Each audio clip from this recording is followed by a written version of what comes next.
Kung mapapansin po ninyo, pagpapatawad ang isa sa mga turo ni Kristo na madalas niyang sinasabi sa mga tao.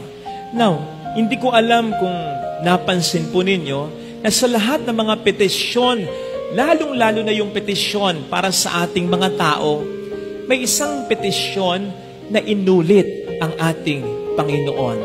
Para bang mas pinalutang pa niya. At ito yung patawarin mo kami sa aming mga sala by adding gaya ng pagpapatawad namin sa nagkakasala sa amin. Kasi pwede namang hindi na. And if ever, yes, sige, nandyan na, nagdagdag pa siya talaga. Kumbagay, inulit pa niya. Di ba pwede naman yata itong gawin din sa ibang mga petisyon tulad ng bigyan mo kami ng aming kakanin sa araw-araw